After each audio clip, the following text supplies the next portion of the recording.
तो question number 6 है इस एक्सरसाइज का कि triangle ABC is an isosceles triangle. देखो एबीसी एक आइसोसेलेस ट्रायंगल है, ए बी और ए सी उसमें इक्वल है, दो साइड्स इक्वल होते हैं ना, उसमें ए बी ए सी इक्वल है। फिर ये कह रहा है कि ए बी को प्रोड्यूस करो, उसको एक्सटेंड करो डी तक, लेकिन ए डी उतना ही होना चाहिए जितना ए बी है, यानी ए बी ए डी भी इक्वल है। अच्छा मुझे बताओ, जब ए बी ए सी है इक्वल, क्योंकि ऐसा ट्रायंगल है, अब ए बी ए डी भी है इक्वल, तो क्या क्या लगता है आपको ए डी ए सी क्या होंगे फिर? क्योंकि ये ए सी है ना, ये ए सी जो है ये ए बी के बराबर है और ए डी भी ए बी के बराबर है, ये दोनों, ये भी इसके बराबर ये भी इसके बराबर, इसका मतलब ये आपस में बराबर होंगे ना। तो पता चला ए डी ए सी भी इक्वल है। A D A C equal, तो यहाँ से जो ये ट्रायंगल बन गई ए सी डी या ए डी सी, एक ट्रायंगल यहाँ से बनी, इसको प्रोड्यूस करने से और इसको ज्वाइन करने से, वो ट्रायंगल भी आइसोसेलेस है ना, क्योंकि उसमें वो है ना ए डी और ए सी इक्वल। ठीक, हमें ये प्रूव करना, यहाँ जो एंगल ये बन रहा है, ये angle D C B, D C B का मतलब पूरा यहां से यहां तक जो एंगल बन रहा है डी सी बी पूरा, वो हमें प्रूव करना है कि angle D C B is equal to 90 degree. वो दिखाना आपको एक राइट एंगल है, वो आपको प्रूव करना है, वो एक राइट एंगल है। अब देखो इस ट्रायंगल में ए बी सी में आप लिखो ऐसे, in triangle A B C, A B is equal to A C given है, A B A C equal है, ये आइसोसेलेस है ना, तो इसका मतलब ये एंगल और ये एंगल क्या होंगे?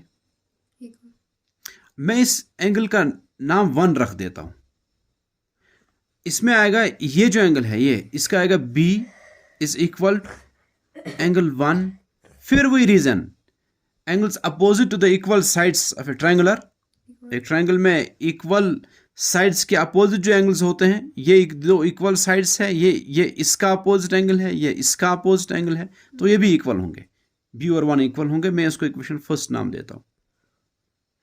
ऐसे ही आप देखो इस ट्रायंगल में, क्योंकि यहां से जो ट्रायंगल बनी वो भी आइसोसेलेस ट्रायंगल है, हम लिखेंगे in triangle A D C, A D is equal to A C.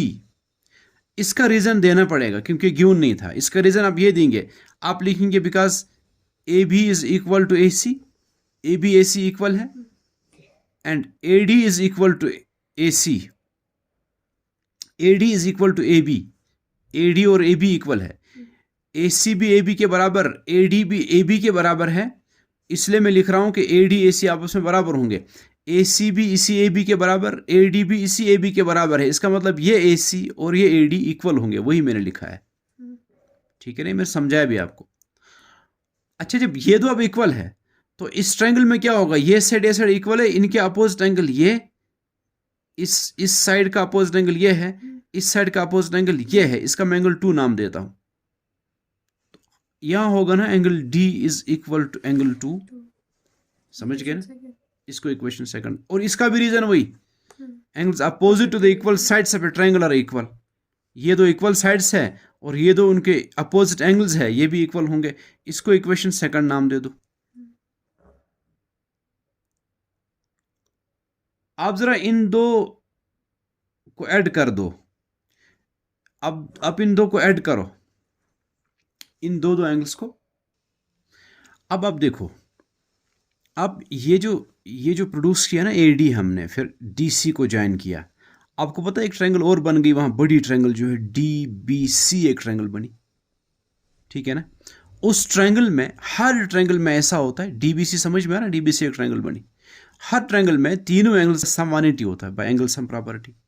इसका मतलब इस एंगल का और इस पूरे एंगल का और इस एंगल का समानिटी होगा ना। ये पूरा एंगल मैं क्यों कह रहा हूं, इसलिए कि ये डी बी सी ट्रायंगल को मैं ले रहा हूं, उसका एक एंगल ये है, एक एंगल ये पूरा है, एक एंगल ये है, इन तीनों का सम क्या है, मैं वही लिखूंगा, एंगल बी प्लस ये पूरा एंगल, मैंने एक का रखा है ना 1 नाम, एक का 2, मैं ऐसे लिखता हूं 1 + 2, 1 + 2 लिखने का मतलब होगा ये पूरा एंगल, एक का नाम मैंने 1 रखा है, एक का 2, इन दोनों को मिलाओ, ये पूरा एंगल बनेगा। ठीक है, प्लस एंगल डी, ये दो असल में मिला करके एक एंगल बनता है। अब मैंने 1 + 2 रखा, देखो एंगल बी और एंगल 1 पहले इक्वेशन में देखो वो तो इक्वल है, इसलिए मैंने 1+2 रखा। मैंने इसको डायरेक्ट नाम नहीं दिया, इसका सी भी नाम डी सी बी या बी सी डी भी रख सकते थे। अब देखो एंगल 1 और एंगल बी इक्वल है ना, मैं ऐसे लिखता हूं कि एंगल बी प्लस एंगल 1 को रिप्लेस करूंगा मैं एंगल बी से, क्योंकि 1 और बी इक्वल है, ठीक है ना, वो हमने किया ना प्रूव। प्लस एंगल 2 लिखना था मुझे। देखो एंगल 2 किसके बराबर है, एंगल डी यहां लिखूंगा प्लस एंगल डी अपना जो है इज इक्वल टू 180। अब देखो आप angle B plus angle B twice angle B plus twice angle D is equal to 180 degree. तो 2 और 2 कॉमन ले लो आप, angle B plus angle D is equal to 180 degree, ठीक है जी। Angle B plus angle D is equal 2 transpose कर दो, यहां इनटू है वहां डिवाइड हो जाएगा 180/2। तो हम ऐसे लिखेंगे angle B plus angle D is equal to 180/2 90 बनेगा ना, तो एंगल बी प्लस डी 90 आ रहा है। अब देखो ट्रायंगल में डी बी सी में इस एंगल का और इस एंगल का सम 90 है।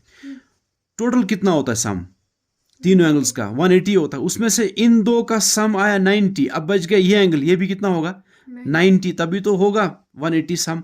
इसका मतलब है ना ये एंगल 90 है, जब इन दो का सम 90 है इसका मतलब ये कि ये एंगल 90 है। हम उसके बाद सीधे लिखेंगे कि therefore angle D B C या D C B, D B C नहीं डी सी बी, यानी ये पूरा एंगल ये 90 होगा।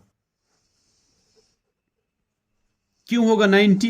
क्योंकि एंगल सम प्रॉपर्टी से इन तीनों का सम 180 होना है, उसमें से इन दो का सम आया 90, अब ये 90 है। इसको आप लिख सकते हो reason by angle sum property, ठीक है ना।